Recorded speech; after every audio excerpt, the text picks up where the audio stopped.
Madame, Monsieur, bonsoir. Une émission 100% numérique aujourd'hui.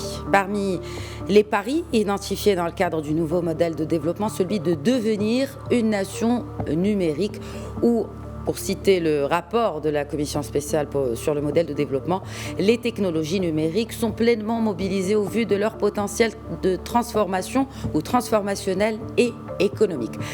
Avec quels moyens? Comment dépasser les défis? Faut-il une énième stratégie digitale made in Maroc? Et puis cette crise Covid qui a été révélatrice à bien des égards, pourrait-elle réellement infléchir cette révolution 4.0 que l'on entend ici et là? Élément de réponse en compagnie de l'expert en IT, Khalid Ziani, qui sera avec nous depuis Paris ce soir. Bienvenue à toutes et à tous.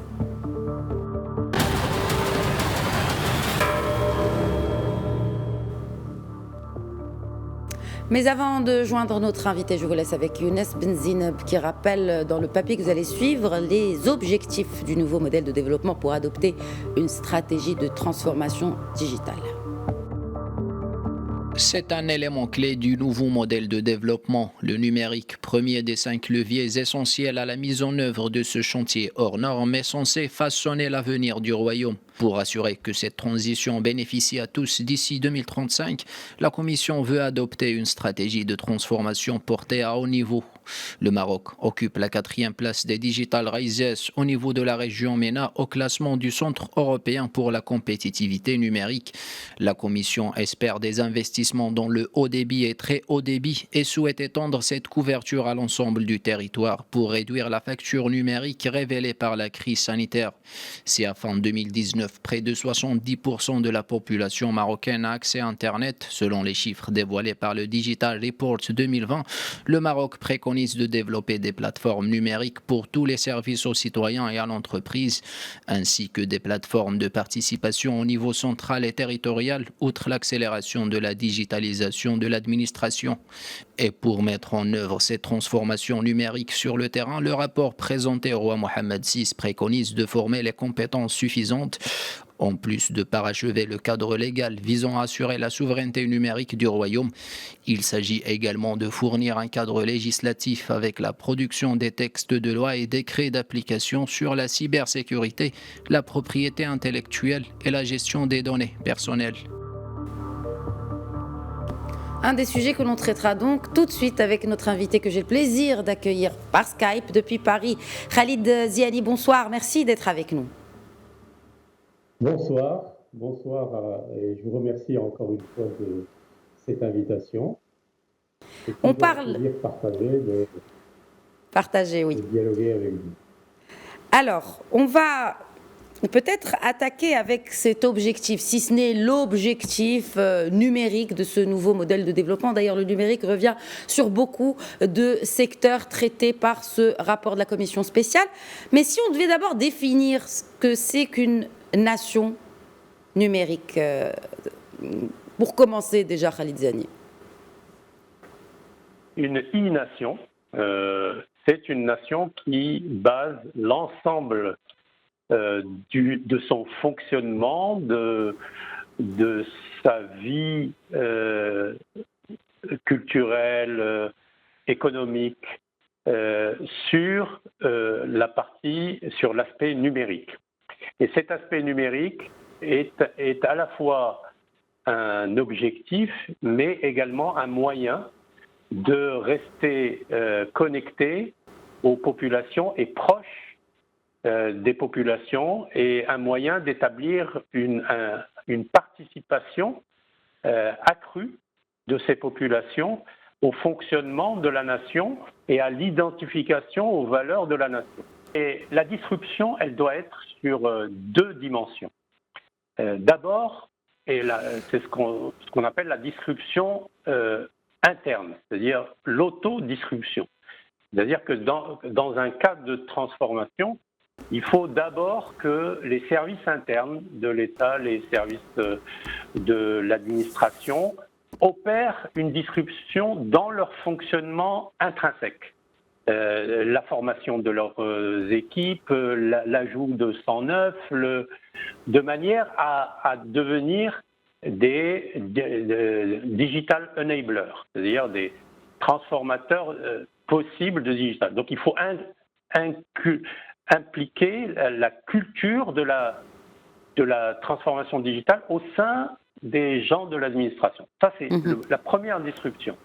Et la deuxième disruption, c'est comment délivrer les services aux citoyens, comment concevoir dès la conception ces services sur la base numérique et en respectant, bien entendu, toutes les règles de protection des données à caractère privé, en respectant les lois, mais comment dématérialiser et comment distribuer ces services d'une manière totalement dématérialisée, quel que soit l'endroit où se trouve le citoyen et quelle que soit sa position géographique.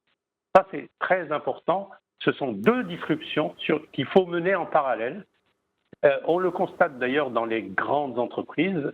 Vous avez le bidigital, c'est-à-dire soi-même, comment modifier au sein de l'entreprise les règles de manière à ce que l'ensemble des collaborateurs acquièrent les possibilités du digital, et ensuite ces collaborateurs sont à même de penser, de concevoir et de délivrer leurs services sur le plan digital. Voilà, donc vous avez deux disruptions à mener au sein de toutes les administrations.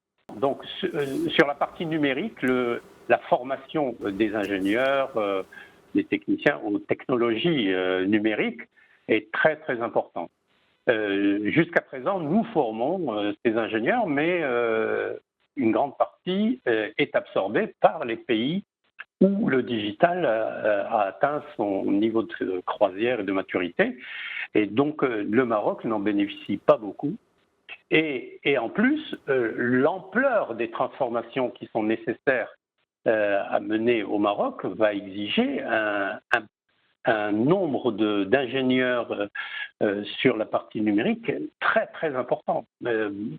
Il faudrait imaginer que ce sont des dizaines de milliers d'ingénieurs qu'il va falloir embaucher pour faire ce que j'ai dit tout à l'heure, c'est-à-dire le bidigital, c'est-à-dire transformer les administrations en leur sein même, au sein de leurs collaborateurs, de gens qui sont formés totalement sur le digital, et ensuite faire en sorte que ces gens-là créent des plans pour délivrer et dématérialiser les services via les outils du digital.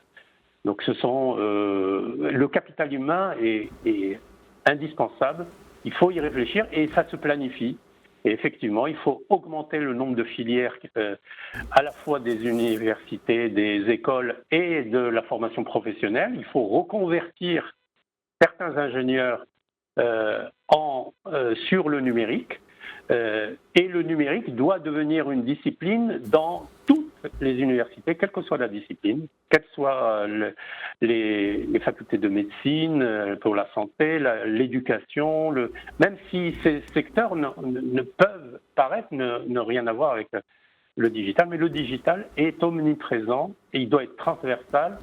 Et le capital humain est capital. Oui, mais on parle aujourd'hui d'une génération numérique. On parle aussi, bien sûr, la nouvelle génération est de facto numérique de par qu'elle a été nourrie depuis le plus jeune âge des nouvelles technologies. C'est un fait. Moi, ce que je me demande, c'est comment inculquer cette culture du numérique à la TPME qui se trouve à Midelt, par exemple, ou dans des zones reculées. C'est-à-dire, on ne parle même pas d'ingénieurs maintenant, on parle vraiment d'acteurs économiques lambda ou même de fonctionnaires qui se trouvent dans les administrations publiques dans ces régions-là. Donc, comment avoir une vraie culture, une vraie génération numérique ou culture numérique à tous et l'adopter finalement? En fait, ces fonctionnaires ou ces administrations sont confrontés à la même problématique au sein de leur famille. Ils ont leurs enfants qui utilisent régulièrement les ordinateurs, les smartphones, les tablettes, et ils voient que cette nouvelle génération adopte très très vite ces nouvelles façons de communiquer, ces nouveaux médias et ces nouveaux modes d'apprentissage.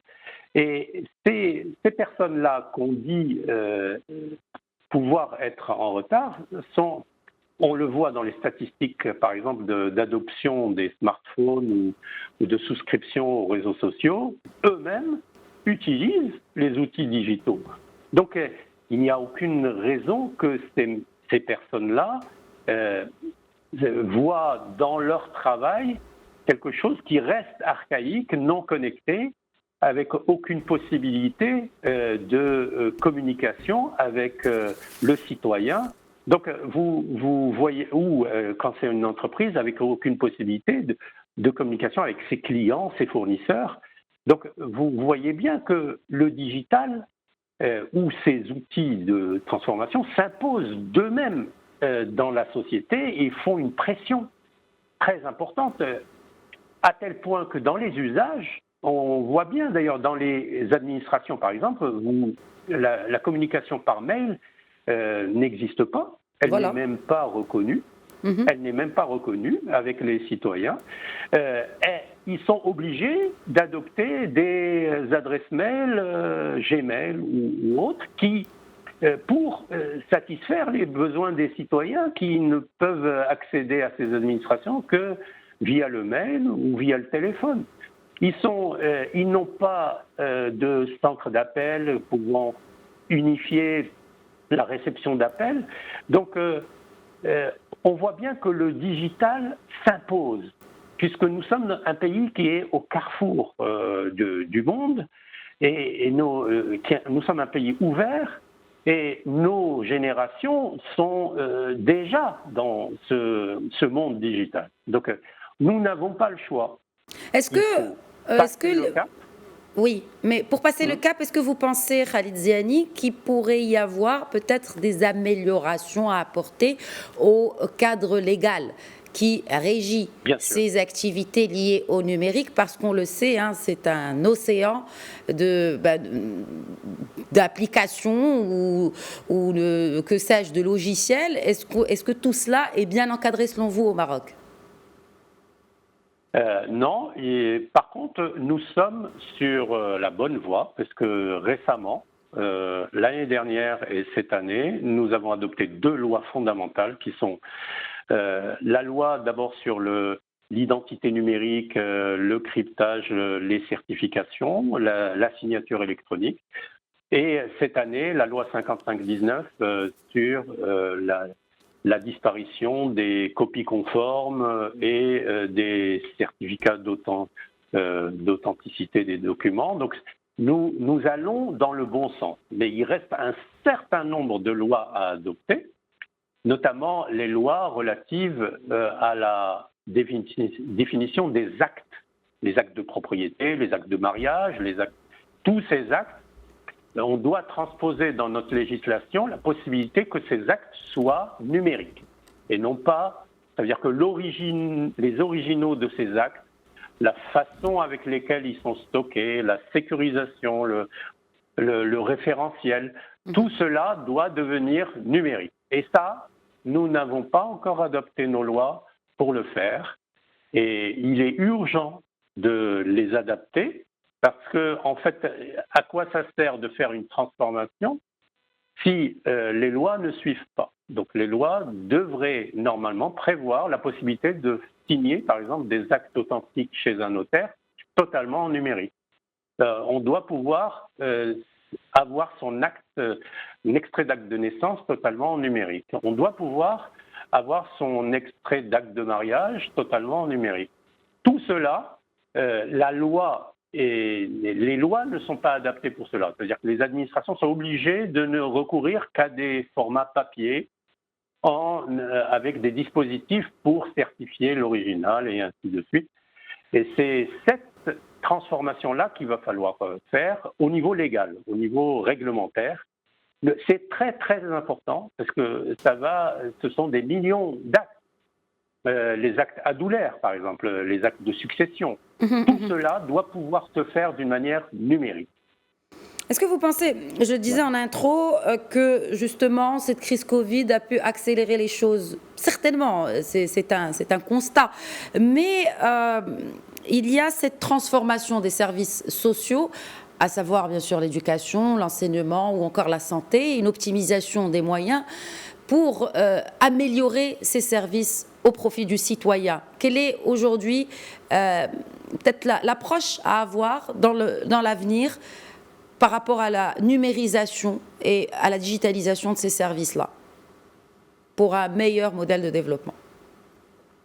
Alors, la crise du Covid, et c'est un peu en filigrane, on le voit dans le rapport de la commission spéciale sur le modèle de a changé un paradigme qui est très important et qui est fondamental pour déterminer les transformations qui vont avoir lieu au sein de l'administration marocaine et au sein du rapport entre l'État et le citoyen. C'est que ce paradigme stipule que nous n'établissons les lois et les réglementations, nous les établissons pour 80% à 90% de la population qui est supposée honnête. Oui. Alors qu'avant, on établissait les lois en fait pour lutter contre la fraude. C'est-à-dire qu'on faisait en sorte, de la façon avec laquelle on faisait les lois et on mettait les décrets d'application, était faite pour lutter contre la fraude. Or, il s'avère, et la crise l'a révélé, que quand on laisse les citoyens faire une déclaration, par exemple, une attestation sur l'honneur, oui. Ça a été le cas, pour la distribution des aides, c'était tout l'informel a fait une attestation sur l'honneur, sur leurs revenus ou leur situation où ils n'avaient pas de revenus. Et nous avons distribué les aides.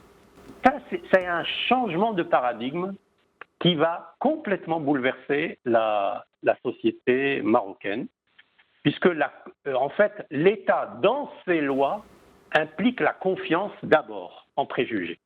La confiance. Donc, il reconnaît l'attestation sur l'honneur. Le préjugé sur le citoyen est d'abord honnête et non pas malhonnête. Et ça, c'est fondamental. Après, à partir de là, nous pouvons mener toutes les transformations possibles et le citoyen marocain va être adhérent et il va participer. Tous les Marocains ont compris l'importance de l'État, l'importance d'avoir un régulateur en période de crise. C'est extrêmement important. Nous avons sauvé des vies. Nous avons sauvé des familles grâce aux aides qui ont été déployées. Même si nous avions un peu de moyens, nous avons permis la solidarité.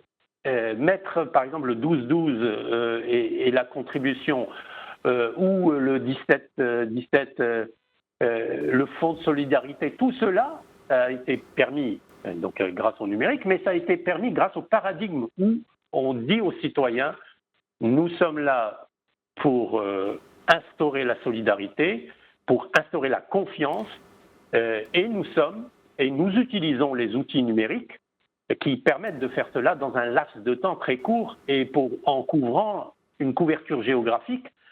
Justement, une couverture géographique, je me permets de vous interrompre, Khalid Ziani, une couverture géographique, l'une des failles qu'a révélé la Covid-19, c'est justement la non-couverture géographique de tous les territoires, et ce qui n'a malheureusement pas permis à de jeunes enfants, par exemple, de suivre leurs cours à distance. Donc aujourd'hui, c'est l'un des plus gros défis, bien que le Maroc ait franchi un cap énorme en ce qui concerne les hautes technologies, mais il y a encore à faire en ce qui concerne les infrastructures.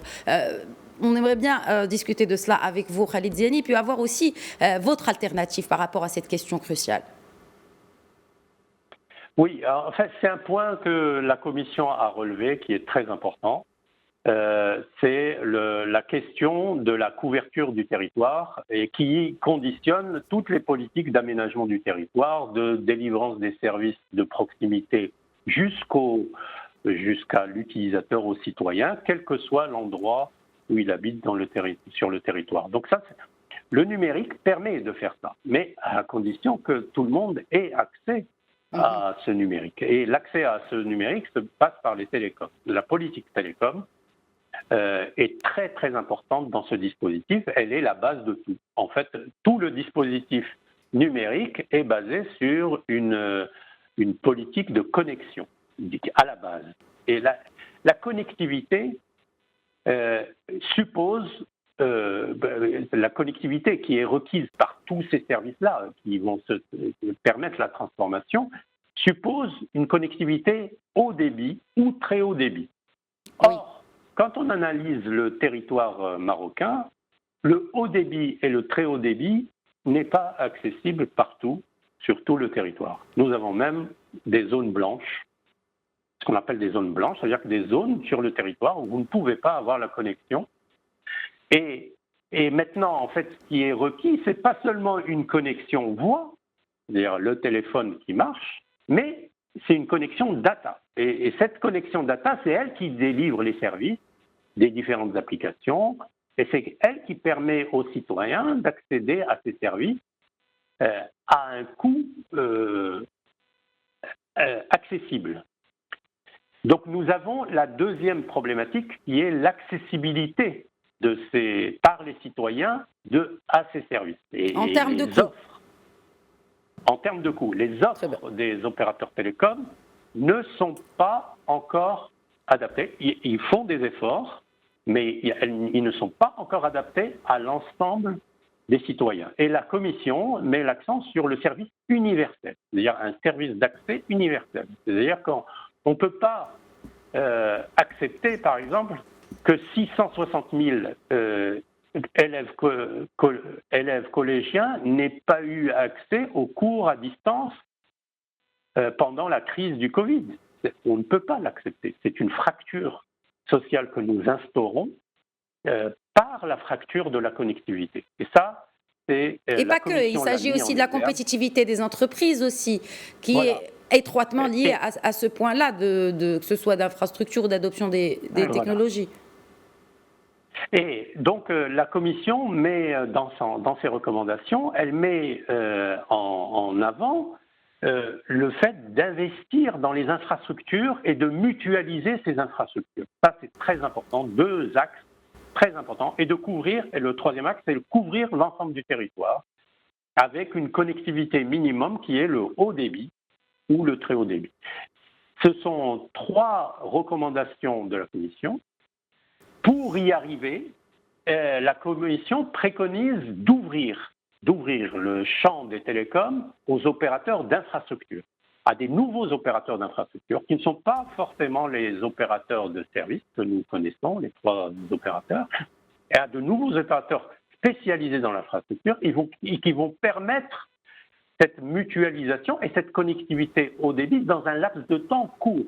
Très bien. Et la dernière préconisation que fait la Commission, c'est d'ouvrir le marché à ces infrastructures télécoms, à la fois aux collectivités territoriales, dans le cadre de la décentralisation, et au secteur privé, aux entreprises privées qui souhaitent s'implanter dans les régions. Elles doivent pouvoir recourir à ces opérateurs d'infrastructure sans recourir forcément aux opérateurs. Pour terminer rapidement... Rapidement, voilà. Il nous reste très peu de temps, Khalid Ziani, par rapport à l'inclusion financière par la finance numérique. Comment? Rapidement. Oui, alors la Commission, là aussi, met en avant l'inclusion financière. L'inclusion financière, elle met en avant le développement des outils d'inclusion qui sont notamment le mobile payment. Elle insiste sur le fait que cet outil peut généraliser l'accès à la finance numérique à l'ensemble de la population, à un coût accessible, là aussi, et elle préconise la généralisation de ce mobile payment, mais elle ne dit pas comment.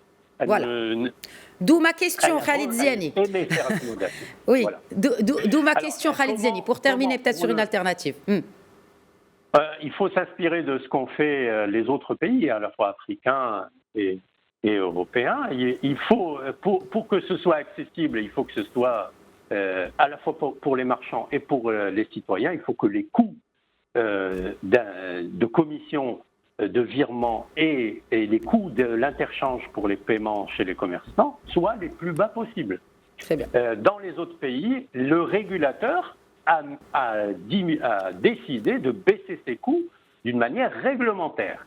Il faut que notre régulateur au Maroc décide de baisser les coûts des banques et les coûts des établissements de paiement sur l'interchange et sur les virements d'une manière très importante pour faciliter l'inclusion financière. Et donc l'inclusion de l'informel aussi, voilà. Comme ça on réduira le cash qui est en circulation. Et la lutte contre le cash. Absolument. Voilà, et la lutte contre le cash qui est déterminante. Merci beaucoup Khalid Zeni. Malheureusement, il y a beaucoup à dire, mais j'espère qu'on a quand même traité de l'essentiel avec vous. Merci beaucoup encore une fois d'avoir participé avec nous à l'émission. Merci. Voilà. À bientôt. C'est la fin de Questions Écho. Très bonne soirée à tous.